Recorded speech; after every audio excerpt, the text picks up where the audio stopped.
If you want to understand British humour properly, you can't just learn grammar. You need cultural context, awkward social moments, and a lot of natural native expressions. And that's exactly what we're doing today. In this episode, I'm breaking down one of my favourite comedy songs from a cult sitcom to help you deeply understand British and Kiwi humour while picking up loads of natural, intermediate to advanced English phrases along the way. I'll be playing short clips, pausing regularly, and adding cultural explanation, humour breakdowns, and vocabulary teaching moments. So you don't just hear the language, you actually feel why it's funny and how natives really think. By the end of this episode, you'll have a better grasp of understatement, sarcasm, self-deprecation, awkward social behaviour, and a stack of natural expressions you can start using yourself.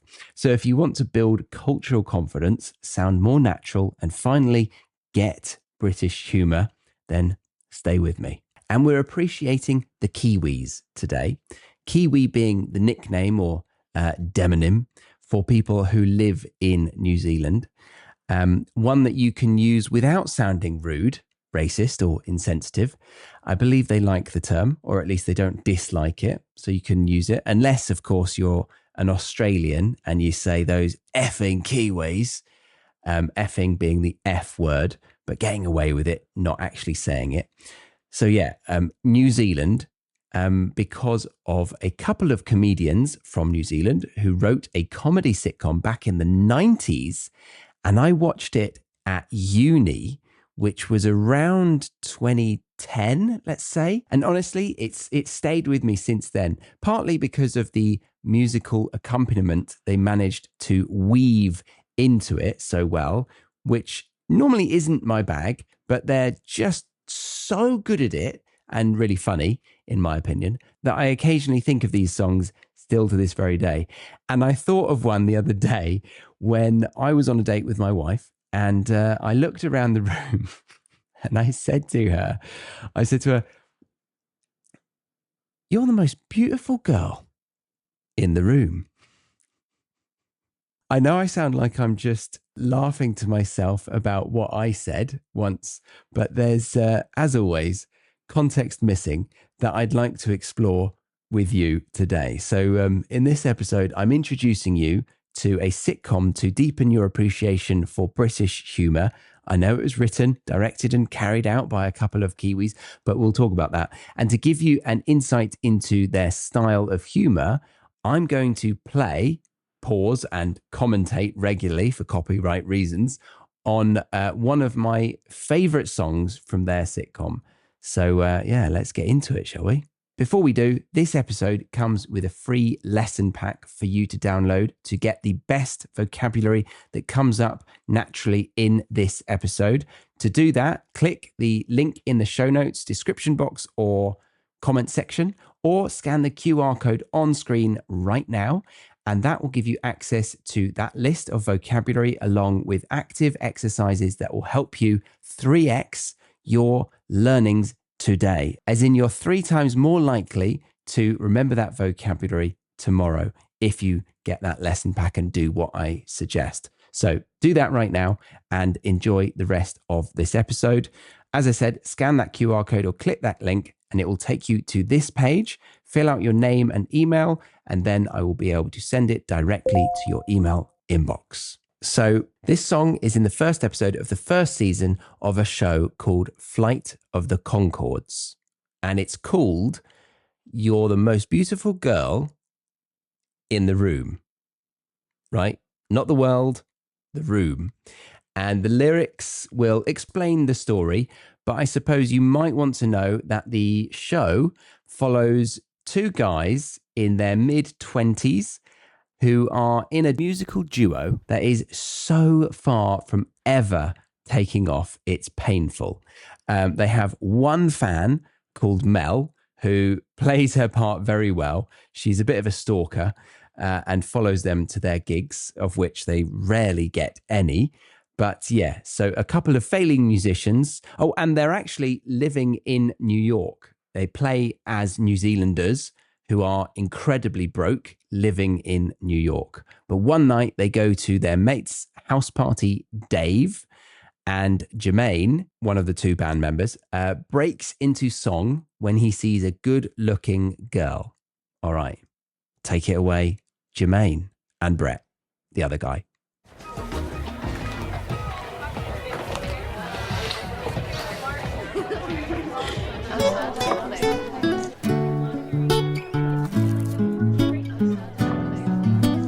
Yeah, looking around the room, I can tell that you are the most beautiful girl in the room.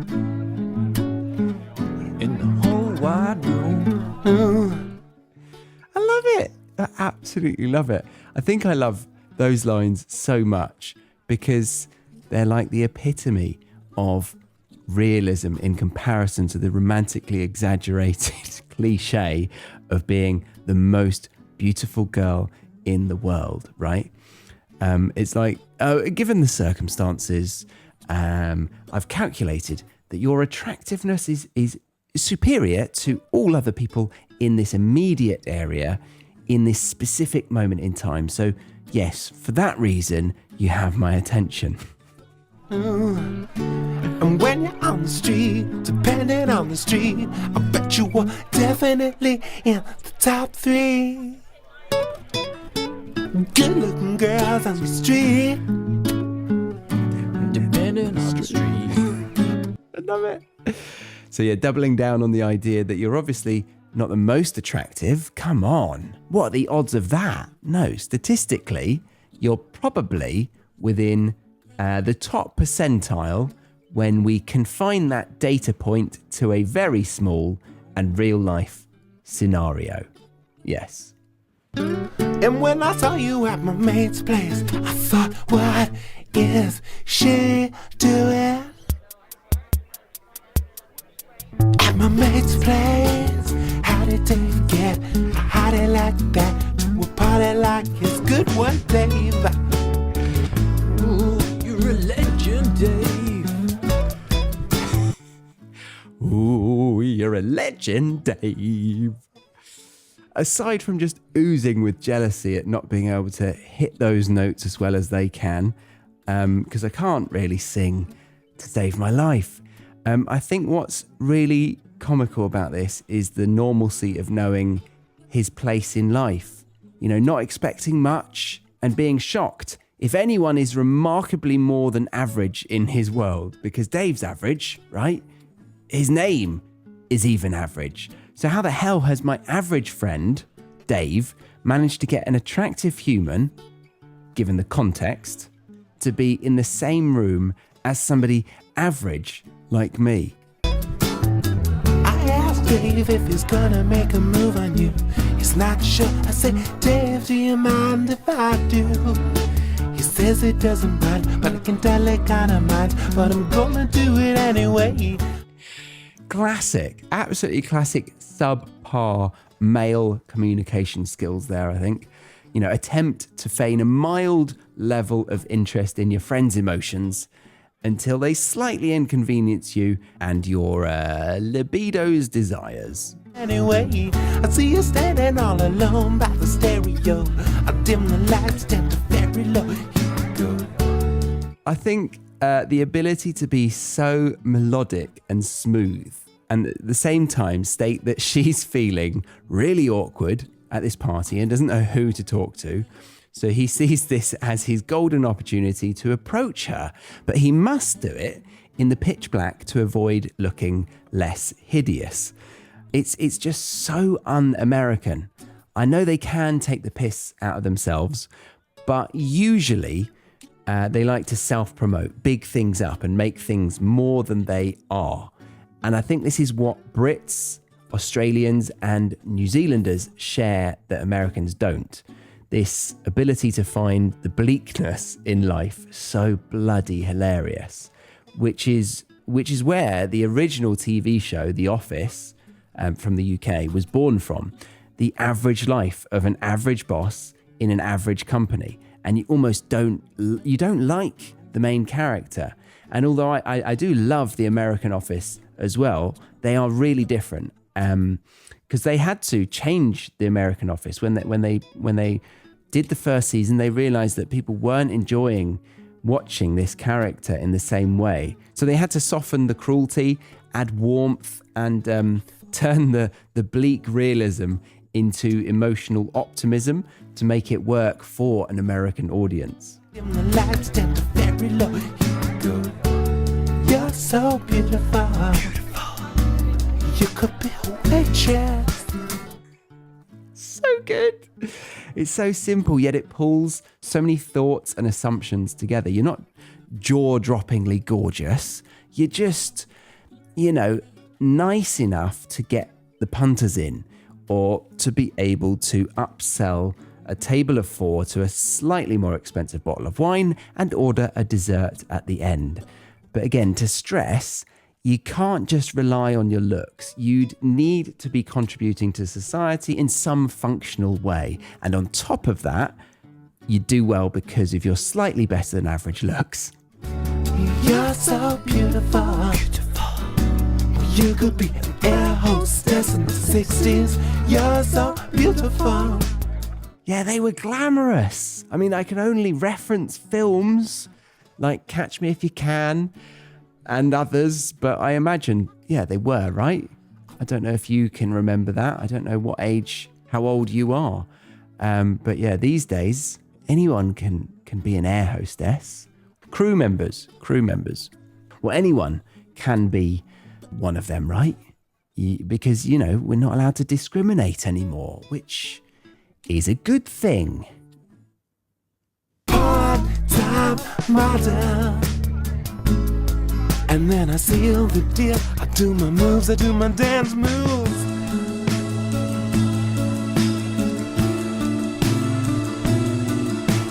And it's at this point I encourage you to watch the video or the episode, because he's pulling off some brilliantly underwhelming moves, swaying from side to side just limply. And then, get ready for my favorite lines. And it's done in a POV frame, rather like Peep Show does it. Another amazing sitcom for you to watch if you haven't watched that yet. That frame is kind of point of view, POV. And I think what it does is it drills home the unpleasantness of it all, because it's just too close for comfort, really. And his big face is in the camera's lens. Dance floor, I draw you near. Let's get out of here. Let's get in a cab. I'll buy you a kebab. I can't believe that I'm sharing a kebab with the most beautiful girl I have ever seen with a kebab. Oh, and that, ladies and gentlemen, to me is one of the best lyrics in a verse you'll ever be able to make. It's so catchy. I just want to sing it on loop as loud as possible on a bus. And why? The video, the show, again, it goes from a dark living room ambience to a really, really bright, harsh, almost like the light bulbs used in school classrooms harshness in the canteen of the kebab shop. And he's holding a stick of meat while singing across the table in her face, while she's trying to dab her mouth with her napkin to show some dignity.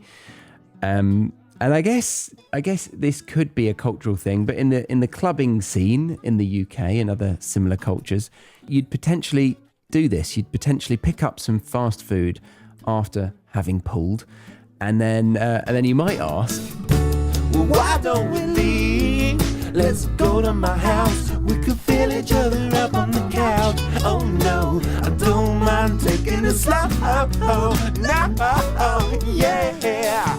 oh goodness me. Okay, well, to feel someone up on a couch or sofa, if you're British, means to likely engage your mouth lips with said person's mouth lips while you move your hands around hopefully erogenous zones of said partner, typically done above and not beneath clothing. Don't know why I said mouth lips. Yeah, 'cause you're so beautiful, like a tree. Why not? Why not? Trees can be pretty. I don't know why. Why did he compare her to a tree? It's just a lovely, random, inanimate object that arouses no one, right? I can't imagine there's a tree fetish out there, is there? Is there? I need to check this. Oh my God. There actually is. So it's called dendrophilia, which refers to sexual or romantic attraction to trees or plants. It is extremely rare, and most people with it simply experience emotional or symbolic attachment rather than physical sexual acts. Oh, good. Okay. Where were we? Oh, yes. He was about to give us another simile of being so beautiful. Tree. Or a high-class prostitute. You're so beautiful. You could be a part-time model. You probably still have to keep your normal job. Part-time model. So good. Love it. Again, the common theme of normalcy, right, and mediocrity is what so many people enjoy about this TV show and song and the whole genre of comedy, I guess, which is both self-deprecating and deadpan. And deadpan is essentially saying something funny without smiling. So it's using little to no facial expressions or body language to indicate that you're joking while saying something outrageous. So coming across really emotionally flat. And again, this is something that the cousins across the pond do not share a fondness for. Spending part of your time modeling and part of your time next to me.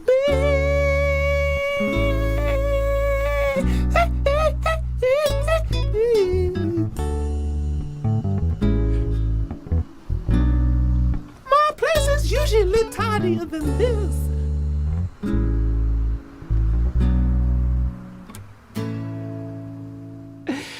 It's a brilliant ending with a nod to the fact that life is not a film. Emily in Paris is not reality. No one wakes up looking that perfect.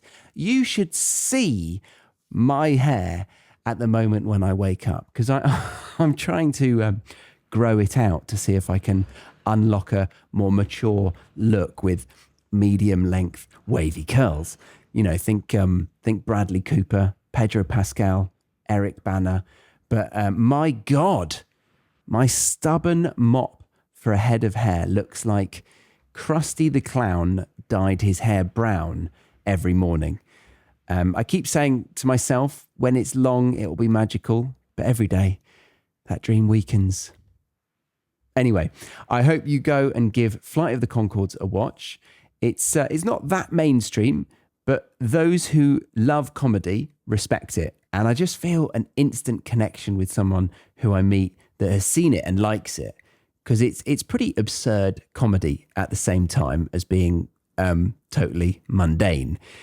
And my God, if I met a non-native who appreciated this show and referenced it in a way that was contextually relevant, I think I'd have to just kiss them right there and then, using my mouth lips, of course. Sorry. I need to end this episode, don't I? Yeah. All right. That's all, folks. Remember to grab the free lesson pack that helps you revise some of the best native expressions that came up in this episode in an active way. That 3x's your likelihood of remembering them tomorrow. To do that, scan the QR code on screen or click the link in the description box, show notes, or comments section. Then if you wanted to unlock the transcripts, extended glossary, and flashcards, then check out the premium podcast membership on my website, which is thebritishenglishpodcast.com. And then if you wanted to join a lovely community of like-minded intermediate to advanced learners on a weekly basis, going through a lovely rhythm of self-study, Zoom classes, one-to-one feedback, and speaking practice, then check out The Academy. Again, over on my website. But yeah, thank you very much for reaching the end of this episode. I very much appreciate your listenership. I've been Charlie, and you've been... Go on. Say your name out loud right now. There we go. Thank you. And you've been listening to the British English Podcast. See you next week. Bye-bye.